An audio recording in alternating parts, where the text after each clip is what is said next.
What's a culture of bravery, and how can you create one? Valerie Garcia from Remax Integra is here to show us.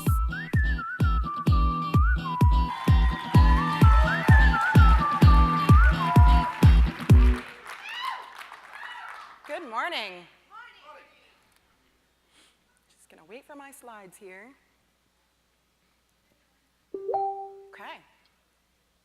Good morning. When I was little, I wanted to be a teacher and a writer. I wanted to tell stories and use them to teach people things. And then people told me that writers and teachers don't make any money. And so ironically, I took a job in real estate. And then I discovered that everyone's scared no matter what we do. And so that's why I'm standing in front of you today. You know, studies show that our fears and our dreams are linked. That most of the time we dream about the things that we are scared of. If that is true, then I am apparently afraid of lions, high school, and peeing in public. But it's interesting that our dreams and our fears are so linked because most of us go through life too afraid to do the very things that we dream of doing. When I was younger, I started working in real estate 20 years ago. My very first job, right out of high school, I worked in a real estate office, and it was my job to answer the phones and type contracts on a typewriter with carbon paper. And one of the defining moments of my life happened in that office. 20 years ago, 2 decades ago, I worked with a young woman named Victoria. She had just started in the office. She was a single mom, and she had 2 young toddlers.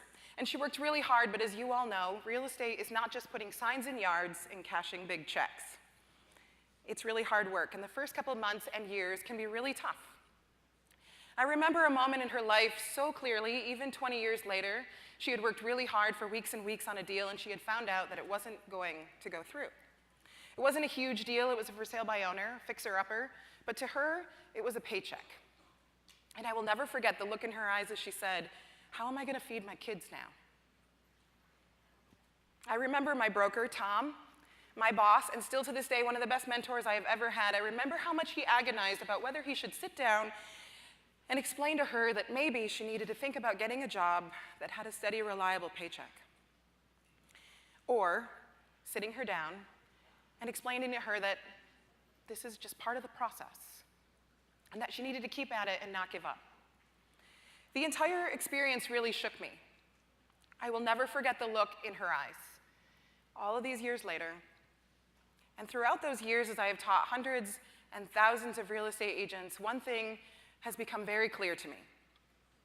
We are all scared all the time. We all walk around scared all day, every day. We're scared of losing a friendship, an approval, a deal, a customer, a relationship. We're all afraid. But see, fear isn't something we really like to talk about. We don't like to wear fear on our sleeves. Being vulnerable or weak isn't exactly one of those things that we put on stage and say, "Look at that." But we don't often realize that we're actually programmed, we're built to handle fear. This is something that comes naturally to all of us. This, by the way, is your brain on fear. Few of you are old enough for that joke, thank God. All this talk of millennials, I thought, no one's going to get this tonight. When you feel fear, 3 things happen in your brain. First, a signal is sent to the back of your brain and tells you to freeze. Second, a signal is sent to your nervous system, and your heart rate goes up, your blood pressure increases, and bam, you get a shot of adrenaline. And third, your body has to make an instant decision. Fight or flight. In that split second, fear is not a good teacher. It doesn't inspire us, it doesn't motivate us. It makes us freeze up, it makes us question everything that we know. And because of this, we don't actually learn anything from fear, but where we learn is in the pause. That pause between when something happens to us and when we decide what we're going to do about it. Whether we're going to stay and use our knowledge and experience to do something, or whether we're going to run away. The problem in the pause is that most of the time we aren't thinking clearly, we are thinking about what everybody else is going to think. We're making those split-second decisions based on what other people might say or think about us. And the biggest challenge of all is getting past the voices we put in our own heads. We put those there ourselves. See, as kids, we know who we are meant to be. before the world changes us and makes us believe that we have to make money or be important or be somebody's, as children, we know who we were created to be. Do you remember who you wanted to be when you grew up? Do you remember being so sure that you were created to do something specific? Do you remember what that felt like? And then somehow as we become adults, we talk ourselves out of doing that very thing. But if we have the courage to step out of fear and into opportunity, we just might find that we are still that thing deep down. But to do that takes bravery. Now, we talk a lot about culture in this industry. Do you agree? We discuss it like it's something we can order off of Amazon Prime. And those conversations always remind me of this quote by someone who I admire greatly. Brene Brown says, "We need people to be braver, but we need to create a culture that allows for bravery." And so today what I want to talk to you about for the next few minutes is the fact that we don't need to just create culture. We need to create a specific kind of culture, and that culture is a culture of bravery. But see, bravery isn't what you might think it is. Bravery is not an absence of fear. It's not a place where nobody's afraid. We can't go back into our offices and our businesses and say, we're going to have people that work here that never feel fear, because that's not normal or natural. Bravery simply means that we are willing to try. See, the thing is that we also need to be willing to fail. This is what we have to create as a culture: the ability to allow ourselves and other people to fail. Which brings me to the theme of this conference: execution, turning vision into results. Do you know the number one reason why we don't execute on our ideas and our goals and our dreams? Because we're afraid to fail. Number one reason. And in that split second between fight or flight or freeze or collapse, we think, what will people say? What if it doesn't work? What if I can't do it? What happens if this doesn't go well? And we freeze up, and fear wins, and we decide not to be brave. In fact, I bet every single one of you in this room right now can think of at least one thing you've learned so far this week at this conference that you would love to implement into your business. Every single one of you can look back through your tweets and your notes and say, that's something that I would like to do, and I bet you that every single one of you has already thought of at least one way that you could fail at it. But if you, brokers, entrepreneurs, managers, association leaders, agents, administrators, if you fostered a culture of bravery, you would recognize that failure is just a natural part of the process. In fact, unlike fear, failure can be an awesome teacher. Because the more we do something, the less scary it becomes. In fact, we start to realize that it's not even about the goal, it's about who we are when we get there. So how do you create a culture of bravery? How do you move from being afraid to fail to seeing failure as an opportunity? And how can we all start to execute on our goals and see results in our businesses? I'm going to show you today, I'm going to give you 6 truths, 6 things that are going to help you do this in your business and your life. But I want you to do something for me first. First, I want you to, in your head, just think of one thing that you would like to execute into your business this year. It doesn't have to be your big, hairy, audacious goal, but one thing that you would like to implement. Maybe it's adopting a new tool or technology. Maybe it's finally hiring an assistant and learning to delegate. Maybe it's promoting younger, more diverse people. Maybe it's mentoring the next industry leaders. Maybe it's stepping out of the way and finally allowing them to lead. Maybe it's simply getting in front of a camera and getting comfortable on video. Whatever it is, I want you to think of that in your mind as something you'd like to implement this year as we go through these. And the first truth is this: you have to choose to give up what you know. Frequently, we don't execute on our goals because we are tied to the way things have always been done. We know it's not great. It's not as good as it could be, but it's comfortable.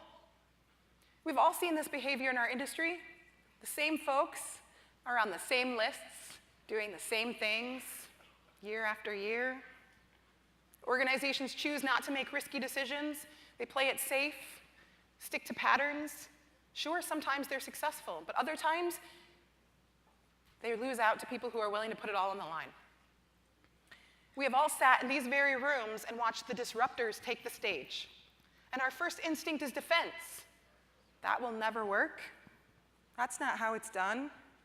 That was not what this industry was built on.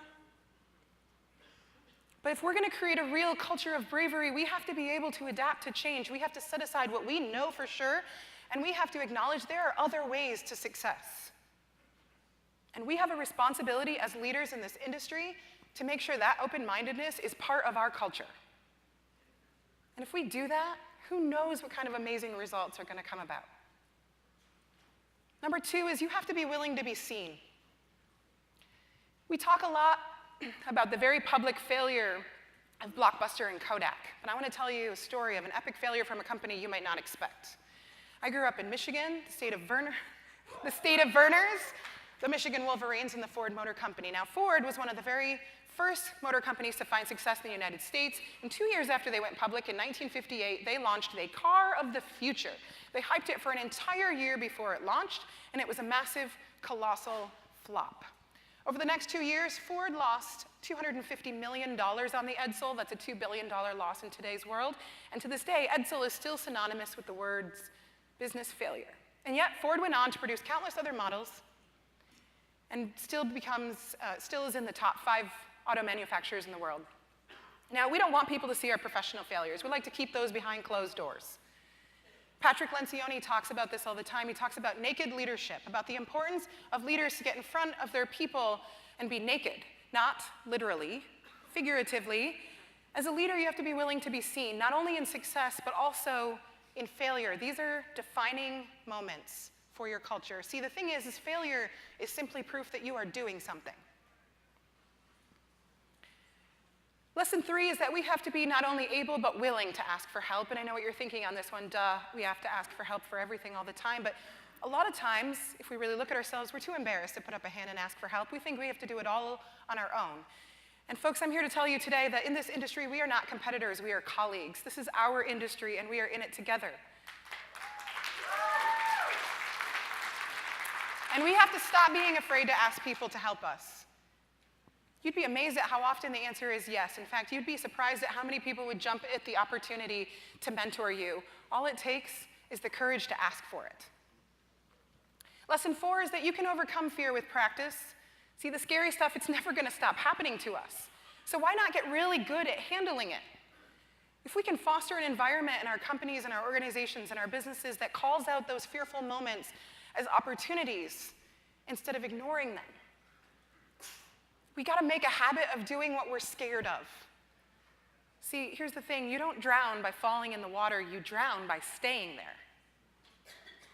So the next time you're in a meeting or a brainstorming session in your office and somebody comes up with an idea that you think that will never work, I challenge you to turn that around and come up with one way that it might. What are the possibilities if it did? And better yet, challenge the people that work for you, around you, under you, with you. Challenge them to come up with those opportunities.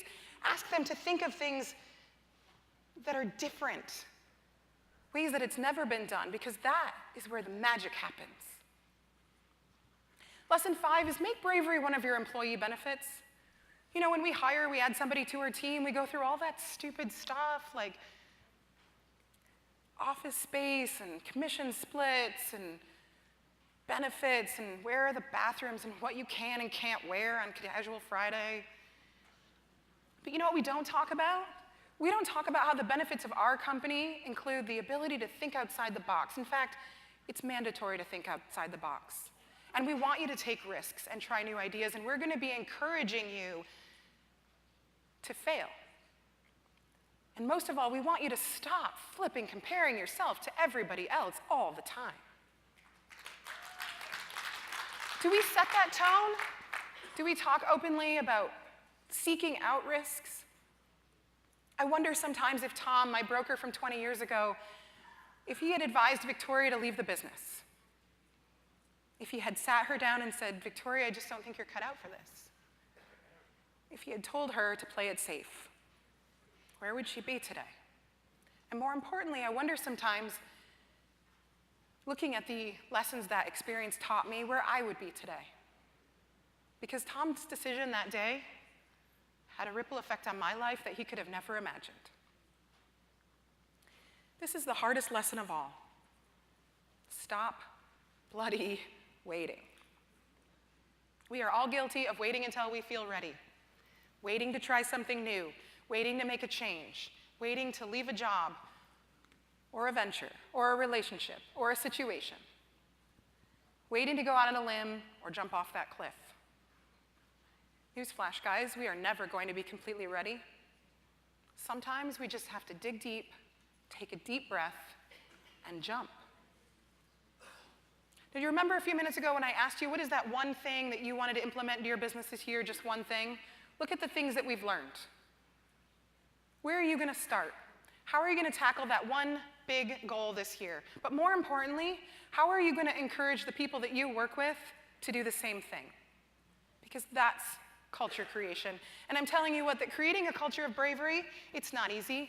It requires us to fail, to look stupid, to get back up over and over again and do things before we're ready. But if we can do that, if we can truly embrace fear in our businesses and our industry, we are capable of things beyond our imagination. I want to remind you of something I said earlier. When we were kids, we knew who we were deep down and what our real hair color was. We knew who we wanted to be and what we were created for, before the world told us all those reasons why it wouldn't work. And today I want to challenge you to do one thing. Look deep inside. You may find that you still are that person deep down. Those qualities are still there, just waiting for you to be brave. Thank you.